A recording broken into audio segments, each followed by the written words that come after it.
All right, everybody. So it's been a while since I was able to post anything. I've been very busy lately on other things. So as you look at the chart, this is a 7 day chart. Um, yeah, the hype for the Bitcoin ETF, we're going to go into the hype and why we died or dived off, however you want to say it. We'll talk about that. We'll talk about what is currently happening with Bitcoin that's keeping the price somewhat sideways and what to expect within the next 30 to 60 to 90 days and for the rest of the year. It's actually really exciting. So you may want to listen to the video. All right. So the ETF came out and it sold off. So let's just address that right now. So why did it sell off? Well, there are parts of the market that are resisting the change and not capitalizing on it.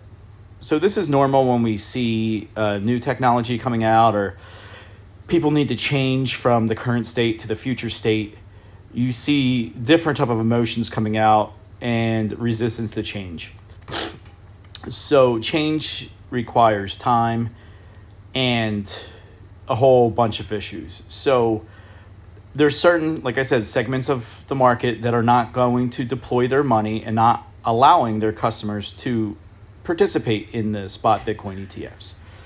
So with that being known, that needs to be taken into consideration.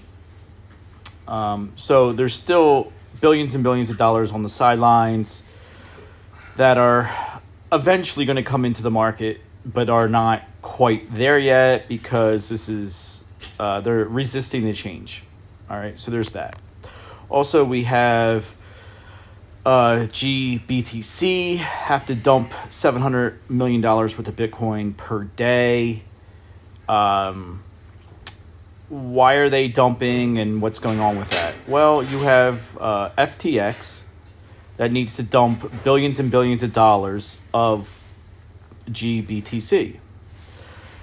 In order for them to get cash, they need to sell their stock. In order to sell their stock, now that they're an ETF, they have to sell Bitcoin in the open market.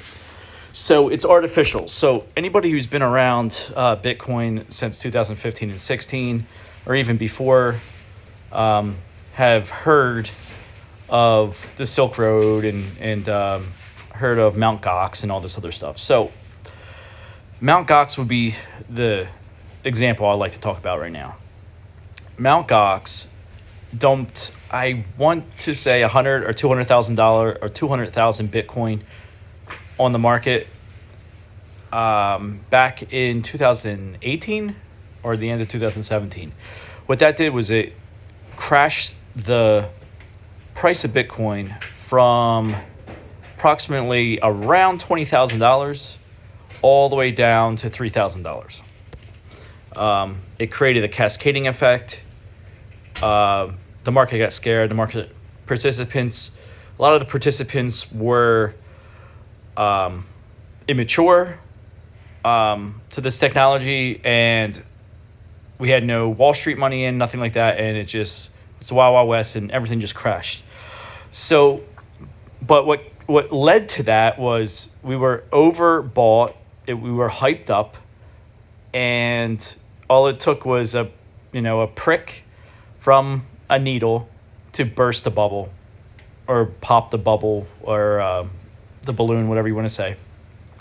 And we went all the way down and down and down. Now, it took a while to get down to $3,000, but we finally got there. So that's what that did. This is a more mature market. However, FTX, they need to liquidate. They need the cash. That means they need to sell Bitcoin, GBTC. So so it sold off. Okay, so instead of everybody jumping in, it ended up going the opposite. Then you have other market participants that don't want to jump in because they're resistant to Bitcoin and exposure to Bitcoin. That coupled with also, it looks like the United States government is going to sell not a lot of Bitcoin, but enough, about 200 million worth of Bitcoin that they seized from the Silk Road, and that type of thing. So you have other, reasons. We have issues in the overall economies. We have wars. We have all kinds of stupid stuff, right? So all this, in my opinion, is a distraction. Any dip that you can get in this market is going to be very beneficial to you down the road. We saw altcoins sell off dramatically. Gaming tokens crashed. Bitcoin has held its own. So we got, I'm going to say around 38,008. Yeah, it looks bad from 48,000. But, we were kind of overbought and people took profit. And now we're at a pretty good equilibrium. So 38,008, I thought that was a great buying opportunity. I haven't had a chance to really talk about it. But that was a great buying opportunity. You're looking at, $3,800 for a tenth of a Bitcoin. If you would have done that, you're up $300. If you would have bought a whole Bitcoin, you're up a little bit. But expect volatility, expect Bitcoin to be in a range, and expect black swans, expect everything. We could, between now and the summer, possibly retest 35,000, 36,000 for some small bit in time in the future for, a small amount of time. However, just keep in mind that this is all very temporary. We are in the spring season, you can kind of say. We're in the market cycle. And take this opportunity to reevaluate your allocation to crypto. Think about how you want things to go in your portfolio. Buying stuff that has sold off and is at its all-time low. If it goes down even more, it's just a buying opportunity, but you're not going to,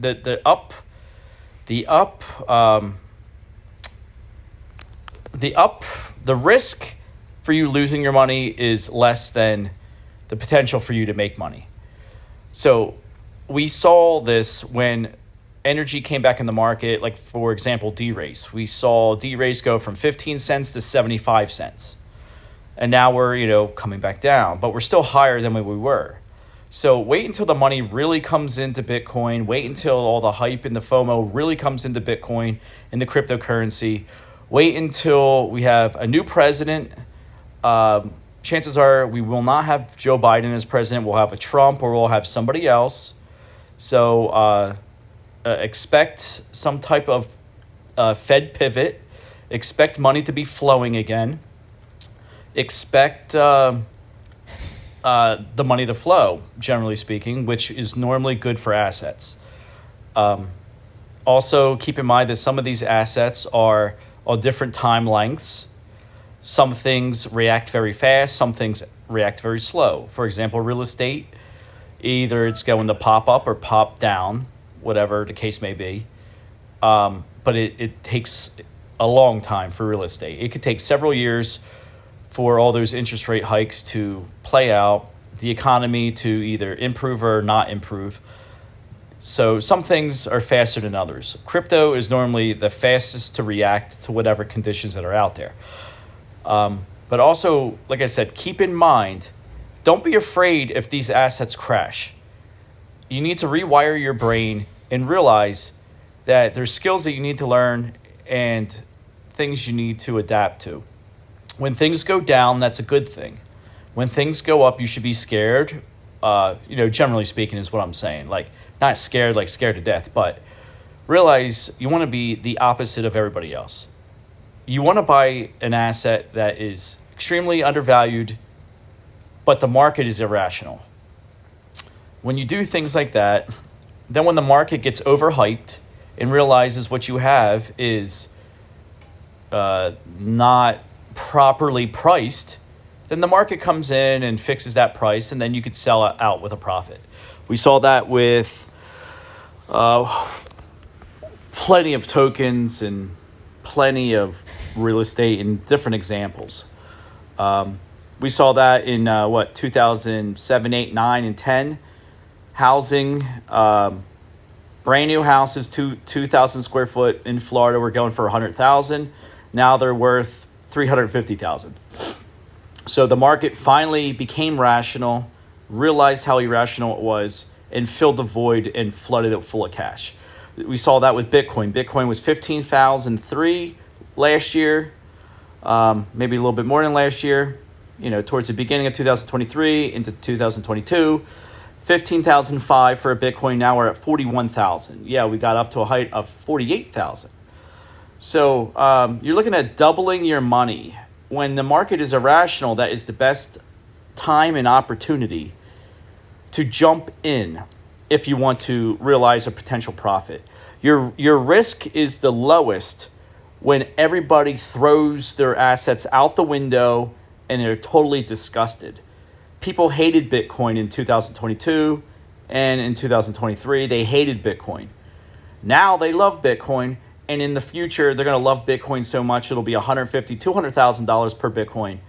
And then at that point you're going to want to dump your Bitcoin, because then the market is going to turn and it'll probably go to something like 60,000, 70,000 from 150,000 to 200,000, whatever these numbers end up materializing and being.